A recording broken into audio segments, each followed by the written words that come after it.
اللہ کے حکم پر چلنا اطاعت، اللہ کے حکم کو توڑنے سے بچنا تقویٰ. بات تو ایک ہی ہو گئی. اور آخری اصطلاح کیا ہے؟ عبادت. عبادت بنا عبد سے، عبد کے معنی غلام، اللہ کی ہمہ وقت ہمہ تن غلام. ایک ہوتا ہے ملازم، ملازم ہمہ وقت ملازم نہیں ہوتا، 8 گھنٹے کام کرنے کا پابند ہے، 90 گھنٹے وہ آپ کے برابر ہے. وہ بھی ایک ووٹ رکھتا ہے، آپ بھی ایک ووٹ رکھتے ہیں. وہ بھی شہری ہے اس ریاست کا، آپ بھی شہری ہے. امپلائر امپلائی ریلیشن شپ میں رتبے کا فرق نہیں ہوتا. کام مسئلہ ہے. آپ کام کر رہے ہیں، وہ آپ کو اجرت دے رہا. 8 گھنٹے مزدور آپ کا کام کر رہا ہے، 90 گھنٹے، تو بالکل آپ کے برابر آزاد شہری. پھر یہ کہ ملازم اگر آپ نے رکھا ہے باورچی کی حیثیت سے، وہ آپ کا خانسامہ ہے، اس سے آپ یہ نہیں کہہ سکتے کہ میرا کموڈ بھی صاف کر دو. کہہ سکتے؟ وہ صاف جواب دے گا، جناب میں اس کام کے لیے ملازم ہوں، اس کے لیے ملازم نہیں. لیکن جو غلام ہوتا تھا عبد، وہ ہمہ وقت غلام، ہمہ تن غلام، جو حکم دیا جائے ماننے پہ مجبور، کسی وقت انکار نہیں، کسی کام سے انکار نہیں. وہ غلام جو مملوک تھا، آقا کی ملکیت تھا، اس کو عبد کہتے تھے. اس سے لفظ عبادت بنا. یا ایھا الناس اعبدوا ربکم، اے لوگوں اپنے رب کی بندگی اور عبادت اختیار کرو. اور فرمایا قرآن مجید میں وما خلقت الجن والانس الا لیعبدون، میں نے تو انسانوں اور جنوں کو پیدا ہی اس لیے کیا ہے کہ میری عبادت کریں. یہ تو غرض تخلیق ہے، غایت وجود ہے. اسی کو کہا شیخ سعدی نے ترجمانی کرتے ہوئے، زندگی آمد برائے بندگی، زندگی بے بندگی شرمندگی. زندگی تو اللہ نے دی ہمیں. اب 4 الفاظ نوٹ کیا: اسلام، اطاعت، تقوی، عبادت. صحیح ہے؟ ان میں 19-20 کا فرق ہے. اسلام کے معنی to surrender, to submit, to give up resistance, مخالفت چھوڑ دینا، ہتھیار رکھ دینا، گردن نہادن، سپردن، اپنے آپ کو حوالے کر دینا. یہ سب کیا ہے؟ اسلام. اطاعت اللہ کی اور اس کے رسول کی دلی آمادگی سے اس کا کہنا ماننا. تقوی اللہ کے کسی حکم کو نہ توڑنا، بچنا اس سے کہ اللہ کے کسی حکم کی خلاف ورزی ہو جائے. اور عبادت ہمہ تن، ہمہ وجوہ، ہمہ وقت اللہ کا بندہ بن جانا. یہ ہے پہلی چھت. اس میں ایک نوٹ ہے آف کوشن. ہمارا جو باتیں میں نے اب تک کہی ہیں اس میں کوئی چیز نئی نہیں ہے، آپ سب جانتے ہیں، ایک بچہ جانتا ہے. لیکن ایک بات ہمارے ذہنوں سے نکل گئی اور اس نے سارا فطور پیدا کر دیا. وہ یہ کہ ہم یہ بھول گئے کہ یہ بندگی، یہ اسلام، یہ عبادت، یہ اطاعت جزوی نہیں ہو سکتی، کلی ہوگی. یہ نہیں کہ اللہ کے کچھ احکام قبول اور کچھ رد، کچھ سر پر، سر آنکھوں پر اور کچھ پاؤں تلے. یہ اگر ہوگا تو اس کے معنی کیا ہے؟ یہ تمسخر ہے، استہزاء ہے، ڈھٹائی ہے، مذاق اڑانا ہے اللہ کے دین کا. اور کل میں تجزیہ کر کے بتا چکا ہوں کہ اس میں جو چیز مانی جا رہی ہے وہ بھی اللہ کے حکم کی وجہ سے نہیں، اپنے نفس کی پسند کی وجہ سے. جو مانی جا رہی ہے وہ بھی اللہ کی اطاعت نہیں، نفس کی اطاعت. اور میں وہ آیت سنا چکا، افتؤمنون ببعض الکتاب وتکفرون ببعض، کیا تم ہماری کتاب اور شریعت کے ایک حصے کو مانتے اور ایک کو نہیں مانتے؟ سود کس نے حرام کیا؟ اللہ نے. سور کس نے حرام کیا؟ اللہ نے. شراب کس نے حرام کی؟ اللہ نے. بڑا دیندار بنا پھرتا ہے، شراب تو نہیں پیتا، سور نہیں کھاتا، سود کھاتا ہے. بتائیے کوئی منطقی اس کے لیے دلیل؟ اگر تو اللہ کی حرمت کی وجہ سے ہے تو میں دعوے سے کہتا ہوں کہ خنزیر کی حرمت اور شراب کی حرمت سود کی حرمت کے 100 حصے کے برابر بھی نہیں. حدیث سنا چکا ہوں آپ کو، الربا 70 جزءا، سود کے گناہ کے 70 حصے ہیں. ایسروہا، اس میں سب سے ہلکا حصہ اس کے مساوی ہے ان ينكح الرجل امه کہ کوئی شخص اپنی ماں سے زنا کرے. اب آپ کیلکولیشن لگا لیجیے، کیا سور کے کھانے پر اللہ کی طرف سے اعلان جنگ آیا ہے؟ کیا شراب کے پینے پر اللہ کی طرف سے اعلان جنگ آیا ہے؟ شراب کے بارے میں تو تسلیم کیا گیا اس میں کچھ خیر بھی ہے، نفع بھی ہے، لیکن اس کو ہم نے حرام اس لیے کیا ہے کہ اس کے مضرت کا پہلو، گناہ کا پہلو اس کے منفعت کے پہلو سے زیادہ ہے. یسألونک عن الخمر والمیسر قل فیہما اسم کبیر ومنافع للناس واسمہما اکبر من نفعہما، یہ فرمایا. لیکن حرام اور سود پر کہا کہ اگر باز نہیں آتے فَأَذَنُوا بِحَرْبٍ مِّنَ اللَّهِ وَرَسُولِهِ، تو کان کھول کر سن لو اللہ اور اس کے رسول کی طرف سے اعلان جنگ. یہ بات اچھی طرح سمجھنے کی. یہ بندگی پارشل نہیں ہو سکتی، کمپلیٹ ہوگی. اسلام میں آنا ہے تو پورے کے پورے میں آنا ہوگا، ادھورے میں نہیں آئے. ادھورے میں آتے ہو تو جاؤ دفع ہو جاؤ، ہمارے ہاں قبول نہیں. ہاں کسی وقت غلطی ہو جائے، کل بیان کر چکا ہوں، خطا ہو جائے، تو ایل از ہیومن. حضور نے فرمایا کل بنی آدم خطاؤون وخیر الخطائین التوابون، تمام انسان خطا کار ہیں، خطا کاروں میں بہترین وہ ہے جو توبہ کرے.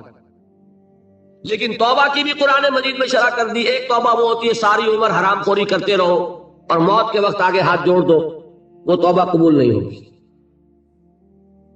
ایک توبہ وہ ہے کہ خطا ہو گئی فوراً رجوع کیا، اے اللہ مجھ سے غلطی ہوئی، پروردگار معاف فرما، کرتا ہوں کہ آئندہ نہیں کروں گا. اس کو اللہ نے فرمایا اس توبہ کا قبول کرنا ہم پر واجب ہے. انما التوبۃ علی اللہ للذین یعملون السوء بجہالۃ ثم یتوبون من قریب. بہرحال پہلے درجے میں یہ جان لیجئے صرف اللہ کا بندہ بن جانا، ہمتن بن جانا آسان نہیں ہے. یہی وجہ ہے علامہ اقبال نے خوبصورت اشعار کہے ہیں، چمی گویم مسلمانم بے لرزم کہ دانم مشکلات لا الارا. میں جب یہ کہتا ہوں کہ میں مسلمان ہوں تو مجھ پر کپ کپی طاری ہوتی ہے کہ مجھے معلوم ہے کہ لا الہ الا اللہ کہہ دینا بہت آسان ہے، اس پر پورا اترنا بہت مشکل ہے. یہ شہادت گاہ الفت میں قدم رکھنا ہے اور لوگ آسان سمجھتے ہیں مسلمان ہونا. یہ اشعار تو یاد ہوں گے. دیکھیے یہ پہلی منزل بنی ابھی، اور پہلی منزل ہی اتنی کٹھن ہے. البتہ اس کی کٹھنائی کو اللہ نے آسان کیا. 4 ایسے عمل ہمیں عطا فرما دیے کہ اگر ان کی پابندی کریں گے تو آسان ہو جائے گا اللہ کی بندگی کرنا. نماز اس لیے تاکہ یاد رہے کہ ہم نے اللہ سے یہ عہد کیا ہے. 5 مرتبہ اپنے کاموں سے نکلو، کہیں غفلت کاری نہ ہو جائے.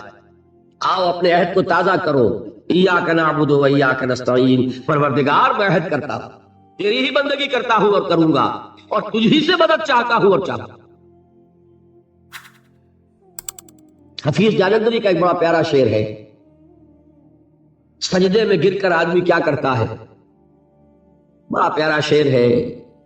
سرکشی نے کر دیے دھندلے نقوش بندگی، آؤ سجدے میں گریں لوہے جبیں تازہ کریں. ہمارے تو ماتھے پہ لکھا ہونا چاہیے کہ یہ بندہ ہے، اللہ کا بندہ. سرکشی جو ہے اس کی وجہ سے یہ نقش کچھ مدھم ہو گئے ہیں. سجدے میں گرو اور تازہ کرو تاکہ وہ نقش بندگی جو ہے پھر اجاگر ہو جائے. سرکشی نے کر دیے دھندلے نقوش بندگی، آؤ سجدے میں گرے لوہے جبیں تازہ.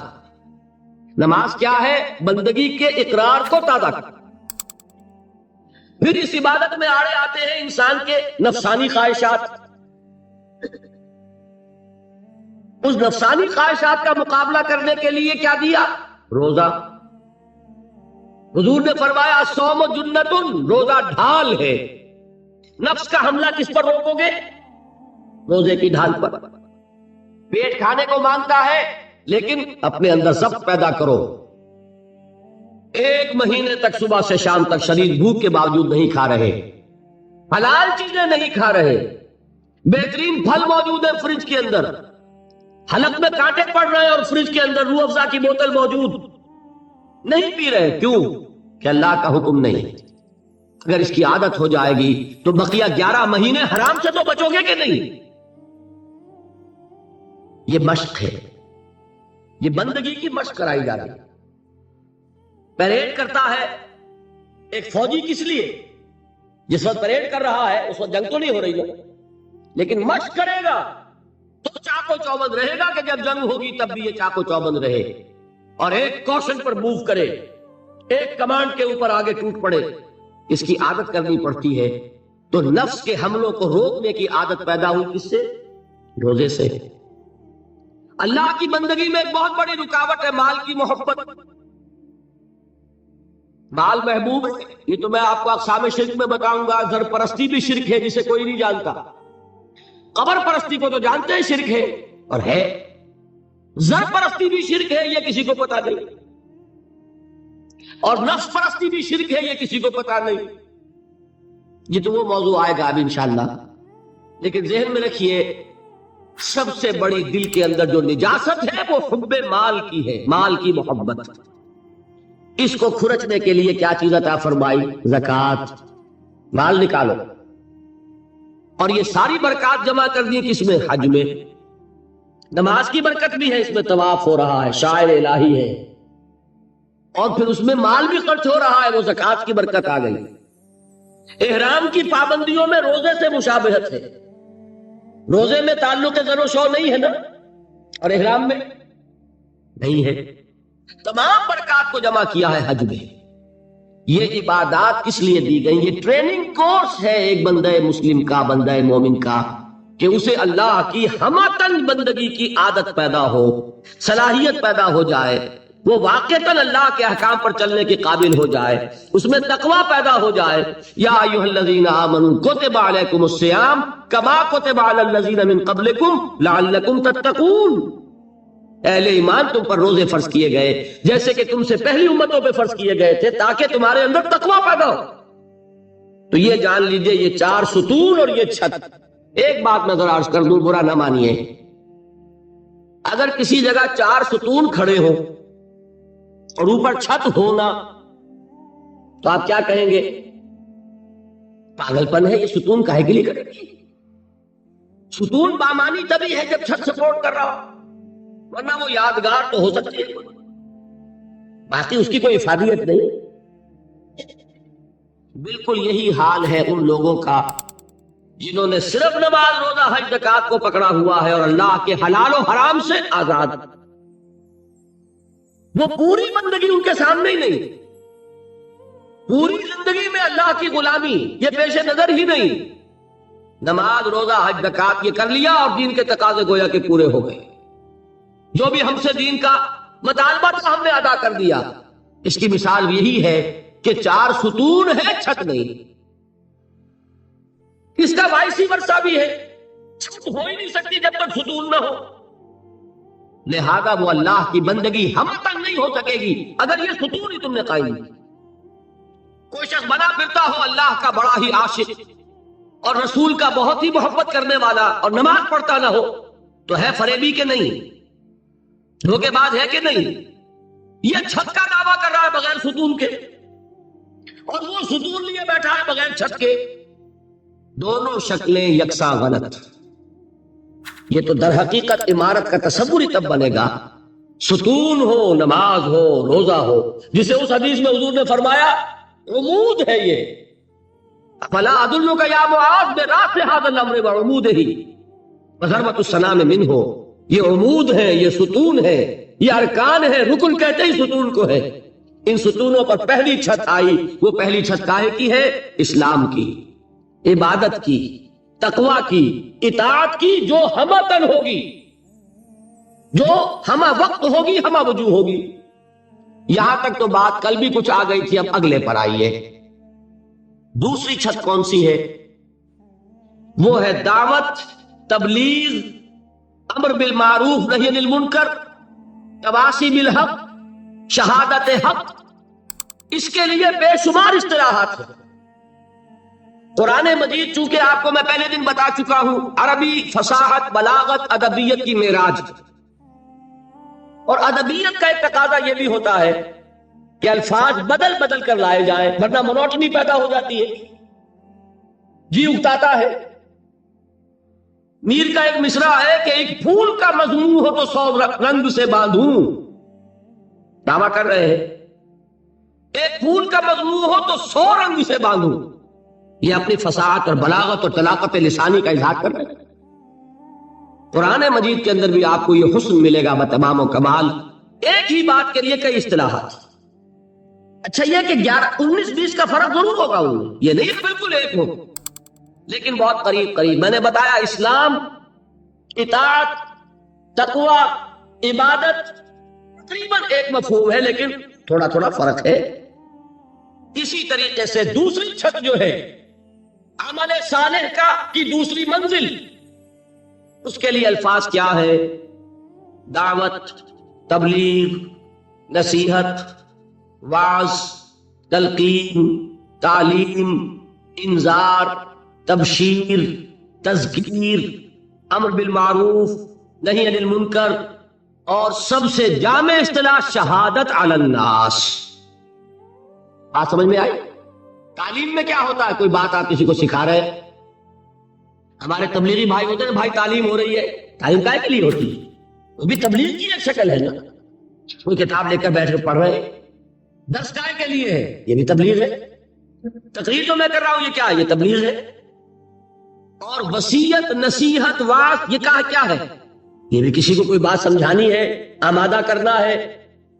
امر بالمعروف، نیکی کا حکم دینا، نہی عن المنکر، اور بدی سے روکنا، یہ کیا ہے؟ یہ بھی دعوت و تبلیغ ہے۔ تذکیر کے معنی نصیحت، فذکر بالقرآن من یخاف وعید۔ تبشیر کے معنی بشارت، یعنی پیٹھ ٹھوکنا کہ اگر سیدھے راستے پر آؤ گے اللہ تعالیٰ تمہارے لیے تمہیں اجر و ثواب سے نوازے گا۔ انذار کے معنی خبردار کرنا، میں نے وہ آیات آپ کو سنائی تھی، وَمَا أَرْسَلْنَاكَ إِلَّا مُبَشِّرًا وَنَذِيرًا، اے نبی ہم نے نہیں بھیجا ہے آپ کو مگر بشیر اور نذیر بنا کر، خبردار کرنے والے اور بشارت دینے والے۔ اور اس کی جامع ترین اصطلاح ہے شہادت علی الناس، لوگوں پر حجت قائم کرنا۔ حجت کس لیے قائم کرنا؟ اس بات کو ذرا آپ اچھی طرح سمجھیے۔ یہ در حقیقت فریضہ ہے رسالت کا۔ اللہ تعالیٰ رسول کیوں بھیجتا رہا؟ میں نے کل بھی الفاظ کہے تھے، یہاں نہیں دبئی میں، اس وقت پھر دوہرا رہا ہوں، معاذ اللہ بات سمجھانے کے لیے، یہ کوئی اللہ کا مشغلہ تھا؟ کیا ہابی تھی؟ ایک بہت اہم مسئلہ ہے، رسول کیوں بھیجے جاتے تھے، پھر یہ سلسلہ کیوں ختم ہو گیا؟ اور اگر رسالت کسی مقصد کے لیے تھی تو آیا وہ مقصد ختم ہو گیا؟ اور اگر وہ مقصد ختم نہیں ہوا تو رسالت ختم ہو گئی، اب وہ مقصد کیسے پورا ہوگا؟ 4 سوال ہو گئے، چاروں کا جواب ہوگا تو بات کھلے گی۔ رسول کس لیے بھیجے جاتے تھے؟ دعوت، انذار، تبشیر، کس لیے؟ دیکھیے سورہ نساء کی آیت ہے، اللہ تعالیٰ توفیق دے آپ کو، 6واں پارہ شروع ہوتا ہے، وہاں یہ مقام ملے گا۔ بہت سے رسولوں کا اللہ نے وہاں نام لیا ہے، بعض مقامات قرآن مجید کے ہیں جہاں انبیاء اور رسولوں کے ناموں کے گلدستے ہیں، 16 نام، 17 نام، 20 نام مل جائیں گے آپ کو، 28 نام۔ ایک گلدستہ ہے سورہ نساء میں 6 پارے کے شروع، تو تمام رسولوں کا نام لے کر اب فرمایا رسلا مبشرین و منذرین لئلا یکون للناس علی اللہ حجۃ بعد الرسل وکان اللہ عزیزا حکیما۔ ہم نے اپنے رسولوں کو بھیجا مبشر اور نذیر بنا کر، تاکہ رسولوں کے آنے کے بعد لوگوں کے پاس اللہ کے مقابلے میں کوئی حجت باقی نہ رہ جائے۔ کیا معنی اس کے؟ اللہ پوچھے گا تم شراب کیوں پیتے رہے؟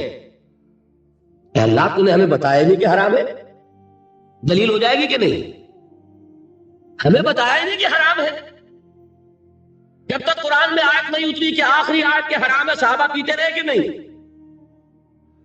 فرض کیجئے کہ جب آیت اترتی، فرض کیجئے کہ حضور کسی مصلحت کی وجہ سے کہ یہ مشکل کام ہے، یہ حکم نہیں مان سکیں گے میرے ساتھی، اور میں نے اگر یہ حکم دیا تو بھیڑ چھڑ جائے گی، دیکھنا ان بستیوں کو تم کے ویراں ہو گئی، لہذا اس کو چھپائی لو،